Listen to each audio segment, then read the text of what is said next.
Hello दोस्तों, नमस्कार। Online classes में आपका स्वागत है। और आज हम नया चैप्टर स्टार्ट करेंगे जिसका नाम है अंतःस्रावी तंत्र। अंतःस्रावी तंत्र होता क्या है? इसका मतलब इसमें आती है अंतःस्रावी ग्रंथियाँ। अंतःस्रावी ग्रंथियाँ हमारे शरीर की विभिन्न जो क्रियाएं होती है उनको नियंत्रित करती है। किसके साथ मिलकर के? तंत्रिका तंत्र के साथ मिलके। तो देखा जाए तो अधिकांश जो अंतःस्रावी ग्रंथियां हैं वो तंत्रिका तंत्र का ही भाग होती है, लेकिन बहुत सी जो ग्रंथियां हैं स्वतंत्र रूप से कार्य करती है। तो आज हमारा जो चैप्टर है वह है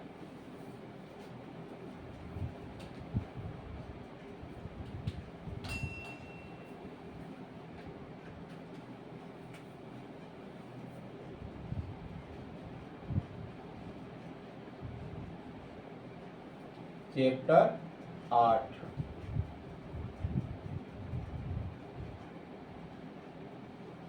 एंडोक्राइन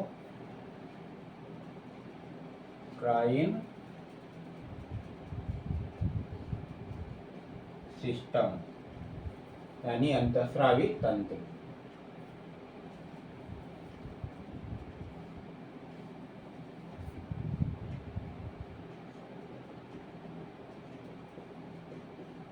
स्रावी तंत्र। तो इसके पहले हमने विभिन्न प्रकार के तंत्रों का अध्ययन किया और इसके बाद हम अध्ययन करेंगे इसका नर्वस सिस्टम का, यानी कि तंत्रिका तंत्र का।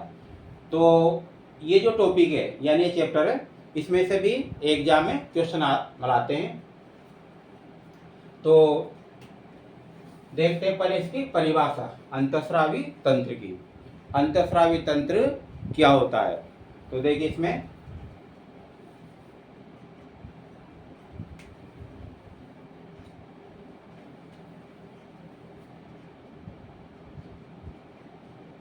ऐसा तंत्र जो तंत्रिका तंत्र के साथ मिलकर, ऐसा तंत्र जो तंत्रिका तंत्र के साथ मिलकर हमारे शरीर की कोशिकीय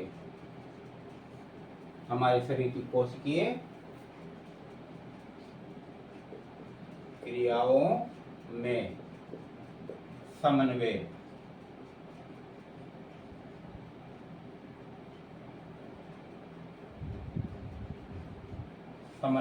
स्थापित करता है।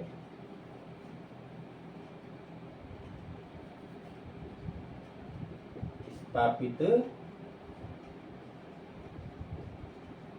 करता है, अंतःस्रावी तंत्र कहलाता है।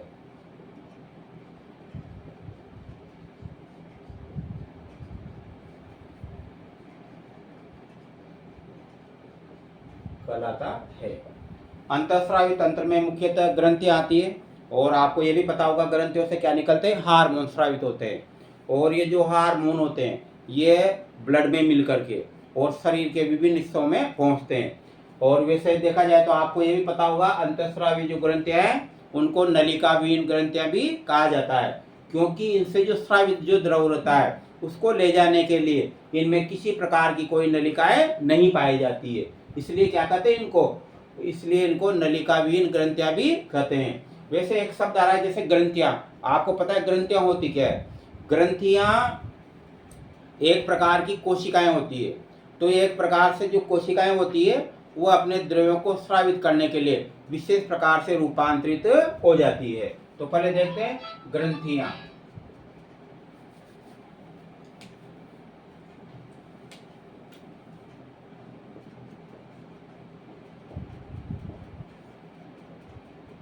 ग्रंथियां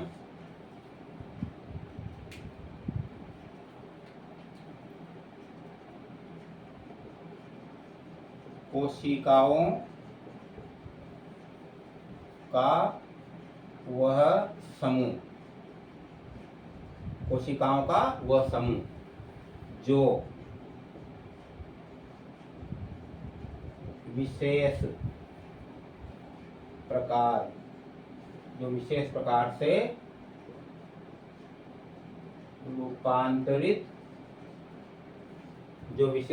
रूपांतरित होकर द्रव्यों का मतलब पदार्थ से होता है, हालांकि ये सब द्रव के रूप में निकलते हैं। तो कोशिकाओं का वो समूह जो विशेष प्रकार से रूपांतरित होकर द्रव्यों का श्रवण करने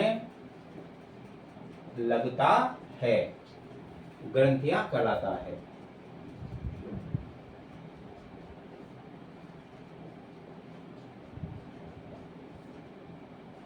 ग्रंथियां कहलाता है। तो देखिए, आपको ये पता होगा कि जैसे कोशिकाएं परस्पर मिलकर के क्या बनाती है, ऊतक बनाती है। तो ये जो कोशिकाएं जब मिल जाती है तो वैसे ऊतक बनता है, लेकिन ये कोशिकाएं रूपांतरित हो जाएगी, यानी में इसमें कुछ आकार हो जाएगा। जैसे मान लो उदाहरण के रूप में कुछ कोशिकाएं इस प्रकार से रूपांतरित होगी, यानी इसमें ये नलिका। कुछ कोशिकाएं जो होती है दो प्रकार से रूपांतरित हो जाती है, इनमें ये पालियां बन जाती है। ये तो ये क्या है, कोशिकाओं का समूह, और इनसे क्या निकलता है, द्रव निकलता है। इनसे जो द्रव स्रावित होता है तो ये द्रव के रूप में बाहर स्रावित होता है इस प्रकार से। तो ये ग्रंथियां कहलाती है। तो ग्रंथियां क्या होती है, कोशिकाओं का एक समूह है, और देखा जाए तो ऊतकीय संरचना है, लेकिन इनमें से क्या निकलता है, विशेष प्रकार के द्रव्य बाहर निकलते हैं, इसलिए इनको क्या कहा जाता है, ग्रंथियां कहा जाता है। ग्रंथियों का मतलब स्रावित करने वाली होती है, यानी अंग्रेजी में इसको क्या बोलते हैं, ग्लैंड्स कहा जाता है। तो जो ग्रंथियां रहती है, तो ग्रंथियां कितने प्रकार की होती है, 3 प्रकार की, यानी इनको जो रूपांतरण होता है उस आधार पर इनको क्या है, 3 भागों में विभाजित किया जा सकता है।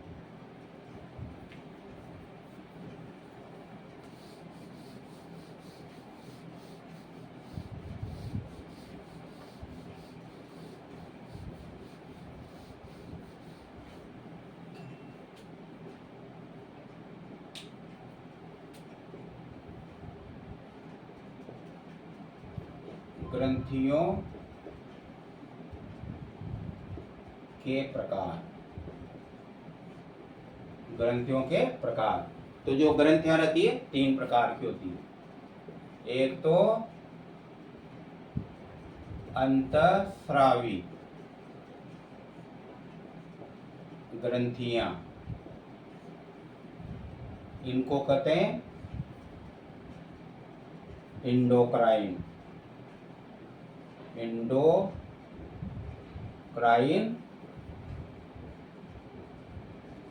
ग्लैंड्स। दूसरी होती है बहिर्स्रावी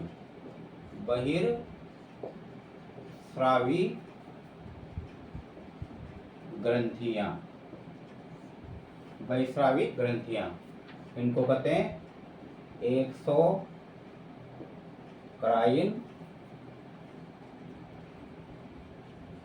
ग्लैंड्स। और तीसरी होती है मिश्रित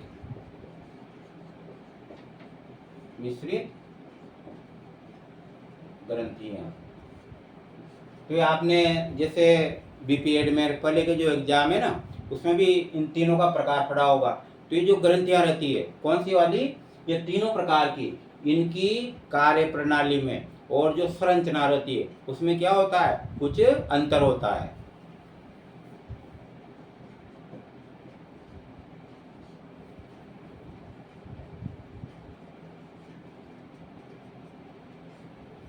तो इस प्रकार से 3 प्रकार की ग्रंथियां पाई जाती है। अब ध्यान से समझना इनका उदाहरण भी, अंतःस्रावी ग्रंथियां, इनको क्या कहते हैं, नलिका विहीन ग्रंथियां भी कहते हैं। नलिका विहीन ग्रंथियां भी कहते हैं, यानी इसमें अपने स्राव को ले जाने के लिए किसी प्रकार की कोई नलिकाएं नहीं पाई जाती। तो देखिए, ऐसी ग्रंथियां जिसमें अपने स्राव को ले जाने के लिए किसी प्रकार की कोई नलिकाएं नहीं पाई जाती है, क्या कहलाती है? अंतःस्रावी ग्रंथियां कहलाती है। और इनसे जो स्रावित जो द्रव रहते हैं उनको क्या कहते हैं? हार्मोन कहते हैं। और ये हार्मोन जो है ब्लड में मिश्रित होकर के, रक्त में मिश्रित होकर के और शरीर के विभिन्न हिस्सों तक पहुंचते हैं, यानी अंगों तक पहुंचते हैं। तो ब्लड के द्वारा इनका सर्कुलेशन होता है, यानी इसमें किसी प्रकार की कोई नलिकाएं नहीं पाई जाती है, तो इसको कहते हैं नलिका विहीन। और इसमें हमारे शरीर में पाई जाती है, देखिए पीयूष ग्रंथि, यानी इस टाइप की ग्रंथियां कौन कौन सी है जिसको अंतःस्रावी का नाम है। तो हमारे शरीर में लगभग 10 अंतःस्रावी ग्रंथियां हैं, जिसमें से जैसे पीयूष ग्रंथि, हाइपोथैलेमस, एडिनल ग्रंथि, अग्नाशय ग्रंथि, पैराथायराइड ग्रंथि, ऐसे काफ़ी सारी ग्रंथियां इसमें सम्मिलित होती है। और इसके ये पता लग गया इनसे स्रावित द्रव्यों को क्या कहते हैं? हार्मोन कहते हैं। बहिस्रावी ग्रंथियां, ऐसी ग्रंथियां जिसमें अपने स्राव को ले जाने के लिए विशेष प्रकार की नलिकाएं पाई जाती है, क्या कहलाती है? बहिस्रावी ग्रंथियां कहलाती है। एक बार फिर देखिए, ऐसी ग्रंथियां जिसमें अपने स्राव को ले जाने के लिए विशेष प्रकार की नलिकाएं पाई जाती है, क्या कहलाती है? बहिस्रावी ग्रंथियां। इसलिए इनको क्या कहते हैं? नलिका युक्त, नलिका युक्त ग्रंथियां भी कहते हैं इनको। और इसमें क्या आती है? इसमें आती है जो प्रमुख ग्रंथियां हैं, तो इसमें आती है जैसे कि हमारे से पाई जाती है श्वेत ग्रंथि, श्वेत ग्रंथि यानी पसीने वाली ग्रंथि। दूसरी होती है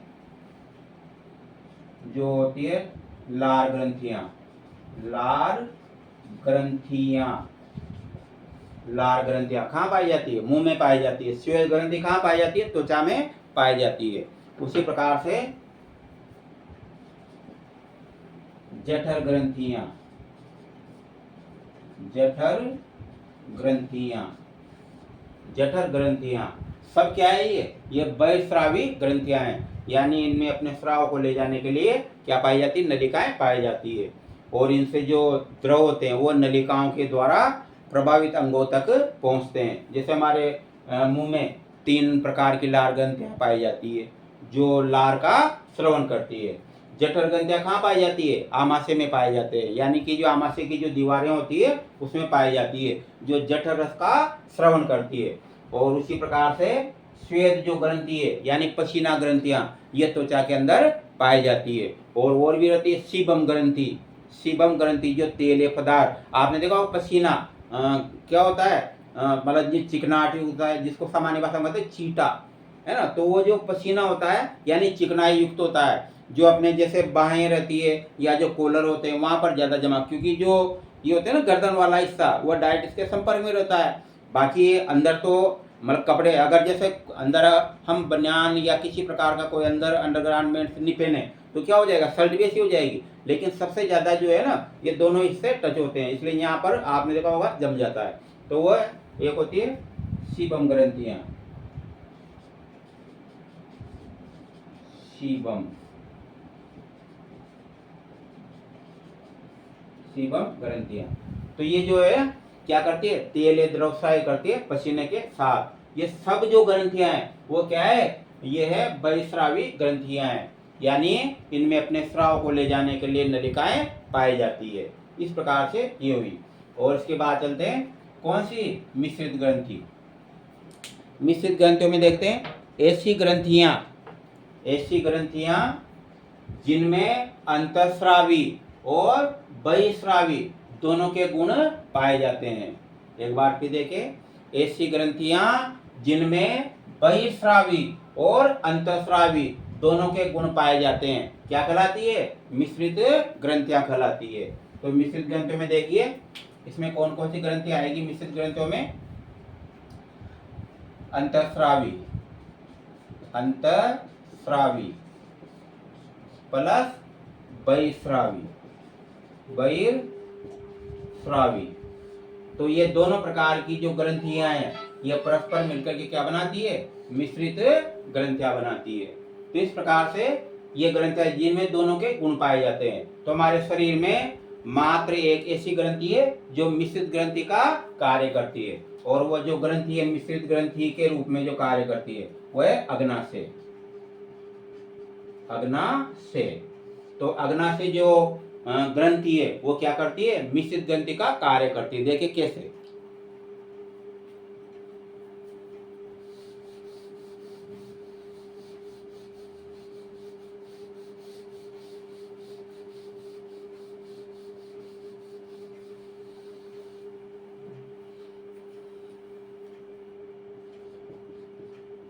अग्नाशय, तो जो अग्नाशय होता है वह मिश्रित ग्रंथि है।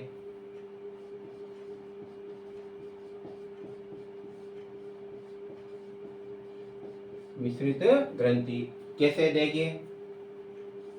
अच्छा, ये तो आपको पता है अग्नाशय होता कहाँ है। अग्नाशय होता है ये आमाशय, ये ग्रहणी। ये ग्रहणी इस प्रकार से कुंडलित हो जाती है और नीचे फिर बड़ी रूप आंत्र का रूप धारण करेगी। यहाँ बड़ी आंत्र के बीच जाती है, मतलब यहाँ से ये लीवर रहता है यानी कि यकृत। यहाँ से ये पत्तेनुमा आकृति की ग्रंथि निकलती है, ये पत्तेनुमा आकृति की ग्रंथि। ये तो ये जो ग्रंथि होती है पत्तेनुमा आकृति की, इस पत्ती की नुमा संरचना होती है, यानी इसमें ये इस प्रकार से नलिकाएं युक्त होती है ये। तो इसमें कुछ समूह रहते हैं, विशेष प्रकार के समूह। इसको बड़ा करके देखते हैं।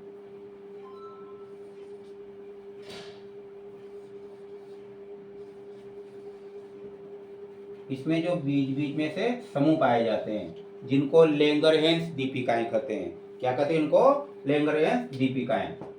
ये लैंगरहैंस दीपिकाएं होती है ये। तो ये लैंगरहैंस दीपिकाएं ये किसके रूप में काम करती है, ये करती है अंतःस्रावी के रूप में, अंतःस्रावी के रूप में काम करती है। और बाकी ये जो अन्य कोशिकाएं होती है इसकी, ये करती अन्य कोशिकाएं होती है।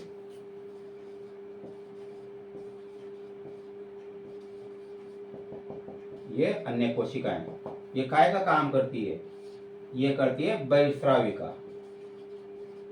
बहिर्स्राविका, तो अंतःस्रावी के रूप में तो इसमें से हार्मोन निकलते हैं, हार्मोन। और बहिर्स्रावी के रूप में क्या निकलते हैं, पाचक रस, पाचक रस निकलते हैं। तो इसमें दोनों गुण पाए जाते हैं, इसलिए क्या कहलाती है, ये मिश्रित ग्रंथि कहलाती है। इस प्रकार से ये ग्रंथि है। और इसके बाद आगे बढ़ते हैं। भाई मेन अपना जो टॉपिक है वो तो अंतःस्रावी ग्रंथियां हैं, लेकिन जो ग्रंथियां हैं वो क्या होती है, तो आपको पूरा बता दिया कि ग्रंथियां कितने प्रकार की होती है और इनकी परिभाषा और किस ग्रंथि में कौन सा अंग शामिल है, इस प्रकार से।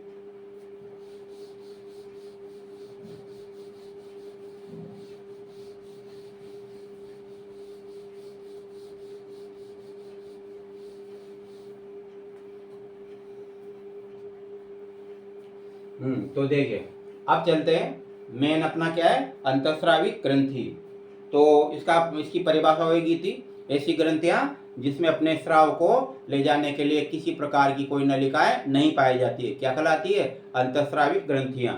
तो इसमें जो एक शब्द आ रहा है अंतःस्रावी यानी कि इंडोक्राइन, तो इंडोक्राइन जो है ग्रीक भाषा का एक शब्द है, ग्रीक भाषा का एक, ग्रीक यानी कि लैटिन की भाषा, जो दो शब्दों से मिलकर के बना है। देखिए इंडोक्राइन, तो जो इंडो शब्द है उसका अर्थ होता है अंत होता है, और जो क्राइन होता है उसका अर्थ क्या होता है, श्रवण होता है, और दोनों से मिलकर क्या बना होता है, मतलब आंतरिक श्रवण।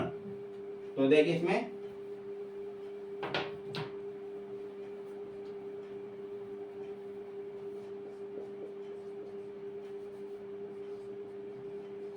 इंडोक्राइन,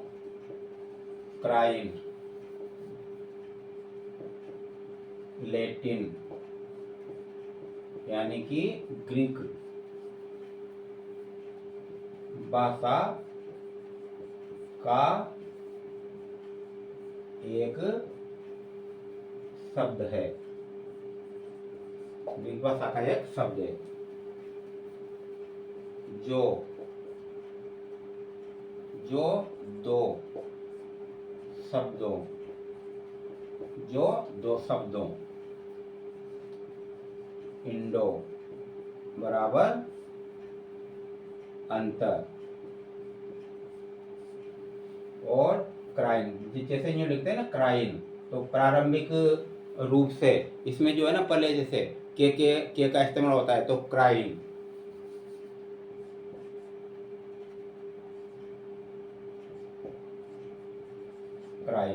तो ये शब्द जो है पहले क्या है, इसमें बदलाव आता जाता है। तो जो आ रहा है ना क्राइन, तो ये शब्द जो है किससे लिया जाएगा, इससे लिया जाएगा। तो अपन डायरेक्ट उसको ऐसे भी लिख सकते हैं क्राइन। अगर इसमें कंफ्यूजन हो तो सीधा सीधा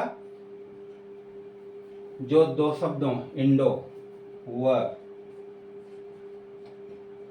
क्राइन बराबर श्रवण यानी श्रवण से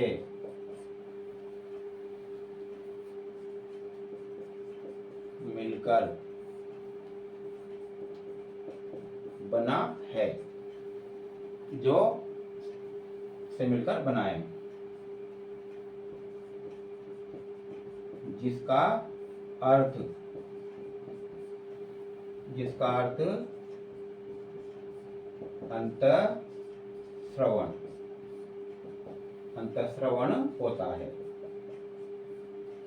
अंतःश्रवण होता है।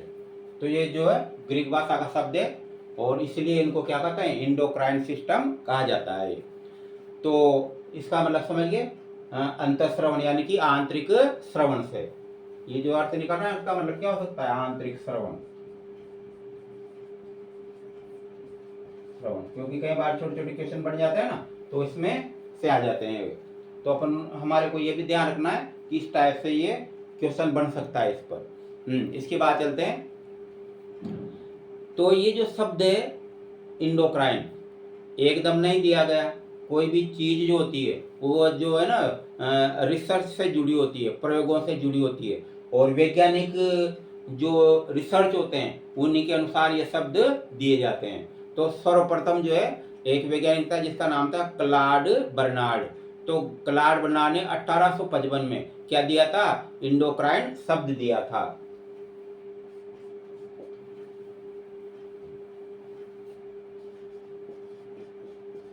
क्लॉड बर्नार्ड ने 1855 में सर्वप्रथम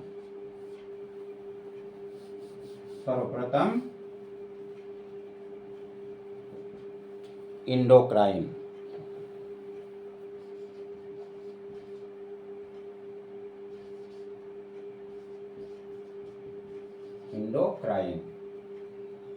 यानी अंतःश्रवण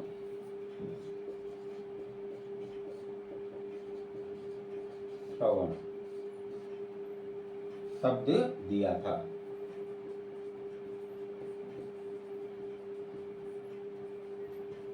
तो ये चीजें याद रखना। तो ये क्लॉड बर्नार्ड मतलब वैज्ञानिक है जिसने सर्वप्रथम क्या दिया था, ये इंडोक्राइन शब्द दिया था। इसके बाद चलते हैं। ये जो पहले तो नॉर्मली माना गया इसको, लेकिन बाद में ये एक इसमें बहुत सारी ग्रंथि होने के कारण और शरीर के विभिन्न अंगों पर उनका प्रभाव होने के कारण इसमें जिनका भी अध्ययन किया गया उसको एक जीव विज्ञान की शाखा माना गया और उसका नाम रखा गया अंतःस्रावी विज्ञान, जिसको कहते हैं एंडोक्रिनोलॉजी।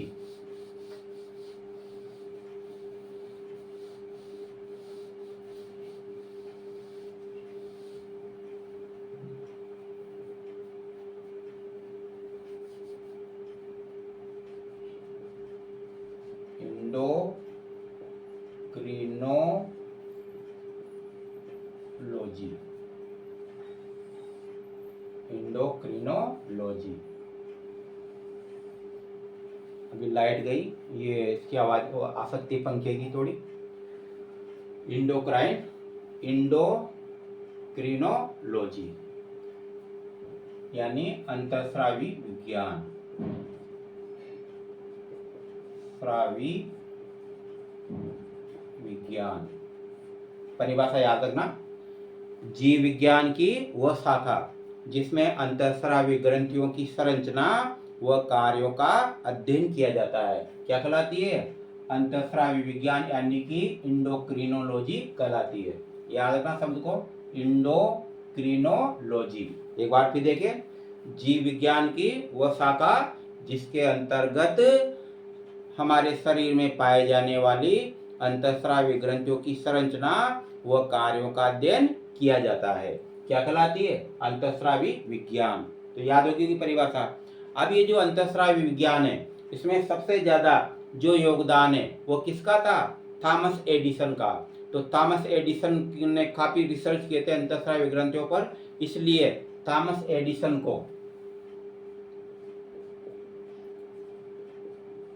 थॉमस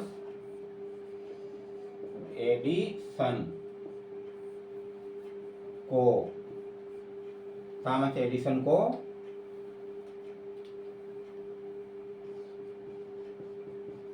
फादर ऑफ इंडोक्रिनोलॉजी कहा जाता है। इंडोक्रिनोलॉजी कहा जाता है किसको? थॉमस एडिसन को। और इस यानी इसका मतलब समझ होगा, यानी कि अंतःस्रावी विज्ञान का पिता। और इसके बाद चलते हैं हार्मोन, क्योंकि अंतःस्रावी ग्रंथियों से जो स्रावित होते हैं ना पदार्थ, वो क्या कहलाते हैं? हार्मोन कहलाते हैं।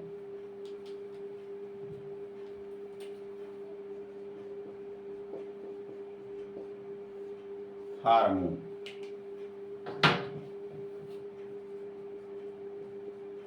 अंतःस्रावी ग्रंथियों से स्रावित पदार्थों,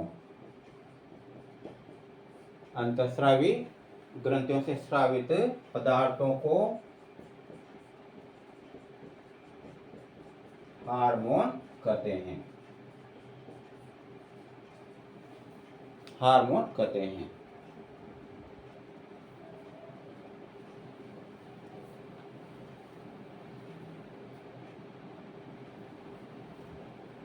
देखिए, अंतःस्रावी ग्रंथियों से स्रावित पदार्थों को क्या कहते हैं? हार्मोन कहते हैं। तो ये जो हार्मोन होते हैं ये क्या है? उत्तेजित प्रकृति के होते हैं, यानी हमारे शरीर की जो जैविक क्रियाएं उनको क्या करते हैं? उत्प्रेरित करते हैं। और इन्हीं हार्मोन के कारण ही हमारे शरीर की विभिन्न प्रकार की क्रियाएं संचालित होती है। तो याद रहेगा, अंतःस्रावी ग्रंथियों से जो स्रावित पदार्थ है उनको क्या कहा जाता है? हार्मोन कहा जाता है। और हार्मोन जो शब्द है सर्वप्रथम जो है किसने प्रयोग किया था? इसमें भी वैज्ञानिक थे दो, एक तो बेलिस और एक स्टार्लिंग। तो इन्होंने 1903 में, बेलिस और स्टार्लिंग ने 1903 में, बेलिस व स्टार्लिंग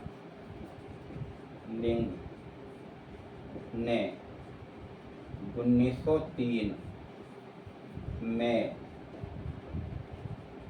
सर्वप्रथम हार्मोन शब्द,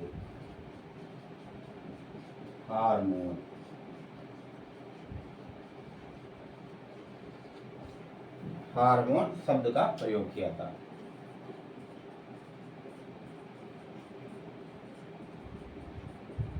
हार्मोन शब्द का प्रयोग किया था। तो जो हार्मोन, ये फिर देखिए, हार्मोन जो है अंतःस्रावी ग्रंथियों से स्रावित होते हैं, लेकिन इनकी न्यूनतम मात्रा ही अत्यधिक प्रभावशाली होती है। अगर किसी मनुष्य में हार्मोन की अगर अधिक मात्रा होगी, जब भी क्या होते हैं? रोग हो जाते हैं, विभिन्न प्रकार के रोग। और अगर हार्मोन की मात्रा में थोड़ी सी कमी आ गई और इस कमी का प्रभाव क्या है, दूसरे अंगों पर पड़ता है। तो दोनों ही अवस्थाओं में हार्मोन क्या करते हैं, जैविक क्रियाओं को प्रभावित करते हैं। इसलिए हार्मोन जो है उनका बैलेंस में होना जरूरी है, क्योंकि आजकल आपने देखा होगा खान पान ऐसा हो गया कि हार्मोन में क्या हो जाता है, असंतुलन हो जाता है। और असंतुलन के कारण आपने देखे होंगे कई छोटे छोटे जो बच्चे होते हैं फूल करके इतने मतलब क्या हो जाते हैं, उनका आकार इतना हो जाता है, मतलब बहुत ही मोटा हो जाता है, छोटे छोटे, उनसे चला ही नहीं जाता, उनसे उठने बैठने में प्रॉब्लम आती है। और कई प्रभाव हो जाता है, जैसे गर्ल्स के अंदर प्रभाव हो जाता है हार्मोन का, छोटी छोटी उम्र में, क्या आपने देखा होगा ना, जैसे दाढ़ी मूंछ का आना। तो कई जो लड़कियां रहती है उसमें क्या है, बंजू कहते हैं ना, जैसे इस टाइप से थोड़ी थोड़ी रवा से निकल आते हैं, तो वो जैसे मूंछों का निकल आना, तो ये हार्मोन के कारण होता है। क्योंकि आजकल मतलब खान पान ऐसा हो गया ना, कहीं भी जाएंगे तो बस बर्गर है, पिज़्ज़ा है, चाउमीन है, और आजकल कई प्रकार के नए नए उत्पाद आ रहे हैं ये, जो मतलब बड़े बड़े जो होटल होते हैं वहाँ पर मिलते हैं। तो इनमें सब में ज़्यादा साल्ट की मात्रा रहती है, कई प्रकार के साल्ट, जिसमें मतलब NaCl अधिक मात्रा में यदि शरीर में बढ़ जाता है तो छोटी सी उम्र में क्या हो जाता है, BP की शिकायत हो जाती है। तो ये जो खान सबसे ज़्यादा, ये फास्ट फूड ने सबसे ज़्यादा प्रभावित किया है किसको, अंतःस्रावी ग्रंथियों को। तो अंतःस्रावी ग्रंथियों के कारण ही क्या है, आजकल ये संतुलन असंतुलन उत्पन्न हो रहा है। इसलिए ज़्यादातर इनको क्या है, इग्नोर करना चाहिए इन पदार्थों, क्योंकि बहुत सारे पदार्थ है प्रकृति में, बहुत सारे पदार्थ, उनका सेवन कीजिए, जरूरी थोड़ी कि इन्हीं पदार्थों का सेवन करें। ये ठीक है, स्वाद में अच्छे लगते हैं खाने में, मतलब जैसे एक बार में जैसे एक मतलब पिज़्ज़ा खा लिया, अब वो दो इच्छा होती है यार एक और होता तो एक और खा लेता। और इसी प्रकार से बर्गर होता है, एक में तो संतुष्टि होती ही नहीं है, एक खाएगा तो फिर दूसरे की भी इच्छा होती है। इस प्रकार से ये खान पान है। तो आजकल एक और है मोमोज या मेमोज इसका नाम होता है, कहीं हमारे तो खैर इसमें नहीं आया, हाँ देखा जरूर है, संरचना उसकी देखिए विशेष टाइप का। हालांकि कुछ पदार्थ ऐसे जो मतलब हैबिट में नहीं लिए, एक बार टेस्ट करके जरूर देखें, लेकिन जब इनका जो देखते हैं ना प्रभाव, तो वो हानिकारक होता है। तो इग्नोर, जहाँ तक हो इग्नोर करना चाहिए। तो ऐसी चीज़ें हैं। तो सबसे ज़्यादा क्या है, हार्मोन प्रभावित होते हैं। और इसी प्रकार से किसने, स्टारलिंग नहीं, तो स्टारलिंग ने इसको उत्तेजक की परिभाषा दी थी, इसकी हार्मोन को।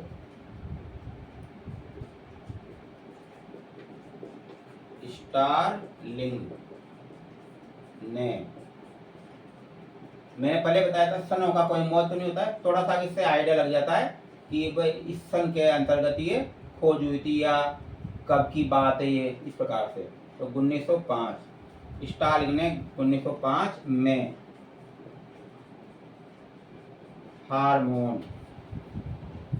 को उत्तेजक पदार्थ की संज्ञा दी, यानी उत्तेजक पदार्थ कहा था, संज्ञा का मतलब उत्तेजक पदार्थ कहा था उसको।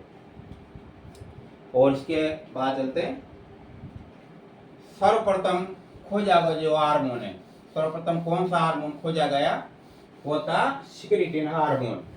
और ये जो सिक्रीटिन हार्मोन होता है, ये ग्रहणी की उपकला, ग्रहणी कहाँ पाई जाती, ग्रहणी अभी हाल मैंने एक डायग्राम बनाया था, उसमें आपको बताया था, देखिए फिर ये आमाशय से जो ये प्रारंभिक भाग निकलता है, जो सी आकार का होता है,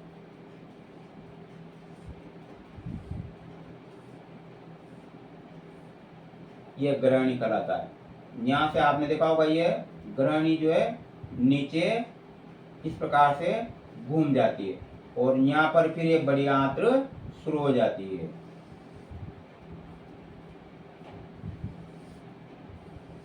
ये बड़ी आंत्र, तो ये जो भाग है ग्रहणी, तो ग्रहणी की जैसे उपकला कोशिकाएं, ये जो ग्रहणी रहती है इसकी दीवारों में इस प्रकार की कोशिकाएं पाई जाती है। तो सर्वप्रथम किसने, स्टारलिंग वैज्ञानिक ने, तो इसमें दो थे, एक और था बेलिस एवं स्टारलिंग ने 1903 में सर्वप्रथम जो ग्रहणी थी उसकी उपकला से।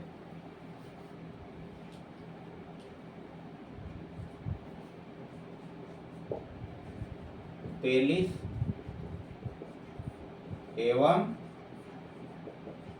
स्टारलिंग, बेलिस एवं स्टारलिंग ने सर्वप्रथम 1903 में 1903 में ग्रहणी की दीवार थी, यानी ग्रहणी की भित्ति की उपकला कौन सी थी? श्राव्य उपकला थी ये। तो ग्रहणी की भित्ति की श्राव्य लिख सकते हैं, श्रावी उपकला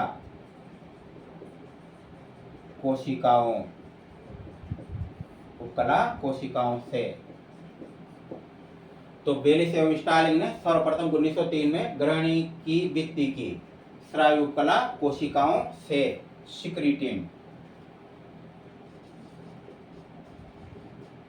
सिक्रीटिन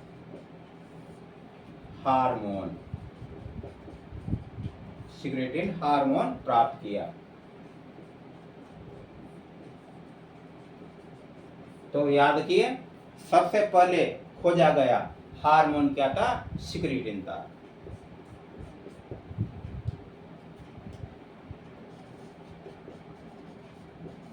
सिक्रीटिन सर्वप्रथम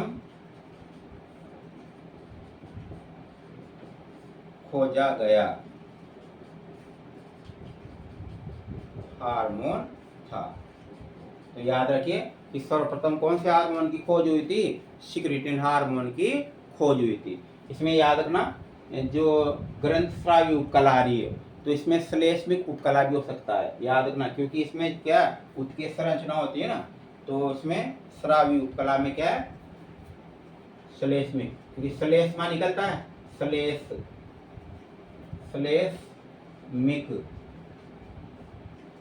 उपकला है ना, या फिर श्राव्य उपकला। तो उन कोशिकाओं से ये हार्मोन प्राप्त किया था सर्वप्रथम।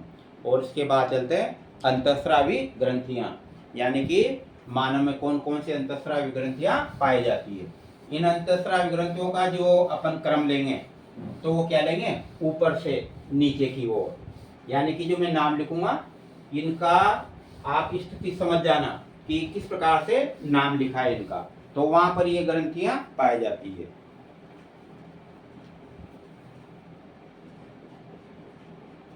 मानव शरीर में पाई जाने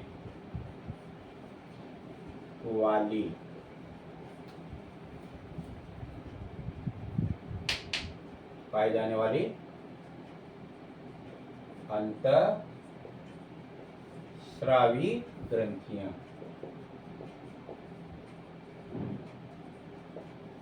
तो मानव शरीर में निम्न प्रकार की अंतःस्रावी ग्रंथियां पाई जाती है। सर्वप्रथम चलते हैं हाइपोथैलेमस।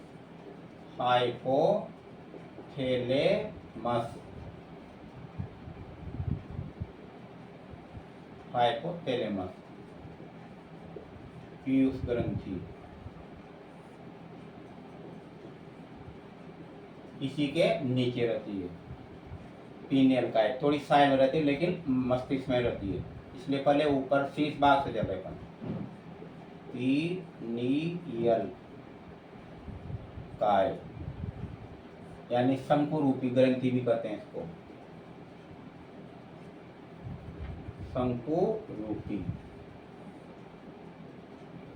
शंकु रूपी ग्रंथि।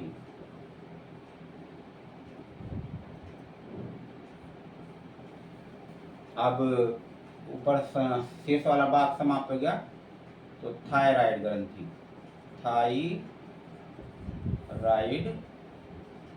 ग्रंथि, और इसी के जस्ट नीचे पैराथायराइड ग्रंथि,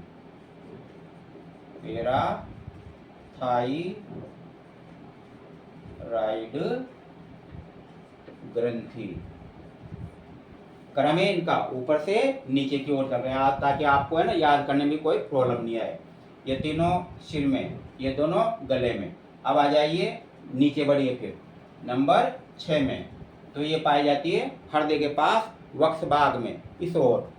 तो ये होती है थाइमस ग्रंथि। थाइमस ग्रंथि।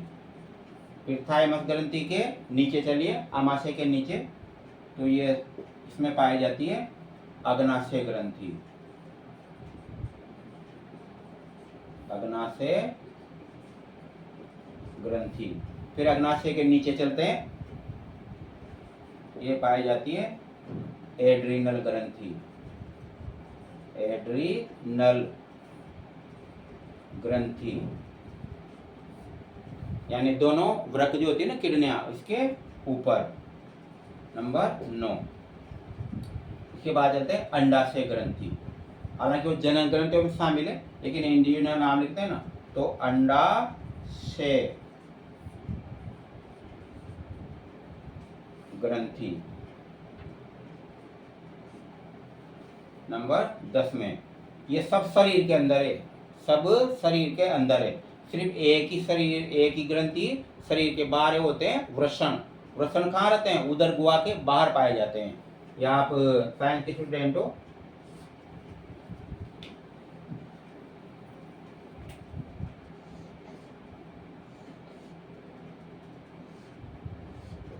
तो यहाँ पर ये जो दो वृषण रहते हैं, ये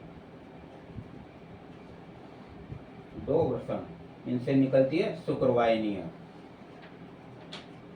शुक्रवाहिनियां। हालांकि इनका जो ऊपर वाला जो भाग होता है ना, वो एक होता है, ये संरचना में। ये यहाँ पर दोनों के बीच से क्या निकलता है? शीशन, यानी कि जनांग निकलता है। इसको पेनिस या शीशन कहते हैं। तो इस प्रकार से ये जुड़ा होता है ऊपर की तरफ। ये तो इस प्रकार से ये दोनों वृषण है, ये वृषण ये शरीर से बाहर पाए जाते हैं, इसलिए इनको क्या कहते हैं? वृषण ग्रंथियां। इन उसका रीजन है, अगर ये शरीर के अंदर पाए जाते हैं वृषण, तो क्या होता? शुक्राणु का परिपक्वन नहीं होता। क्योंकि मानव शरीर का तापमान जानते हो आप? मानव शरीर का जो तापमान है 98.8 डिग्री फ़ारेनहाइट, या यूँ माने तो 37 डिग्री सेल्सियस। इस ताप पर शुक्राणु का परिपक्वन नहीं होता। इसलिए कहाँ पाए जाते हैं? ये उदर गुहा से बाहर पाए जाते हैं।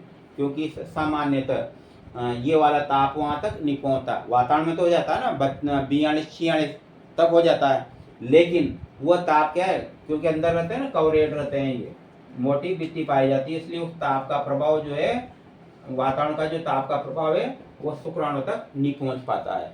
और अगर शरीर में होते तो शरीर में तो फिर ये उसमें शरीर के जो अन्य अंग उनसे जुड़े रहते हैं, तो शरीर का जो ताप होता है वो इसका ताप होता, इसलिए इनका परिपक्वन नहीं होता। और इसमें इसलिए वृषण ग्रंथि,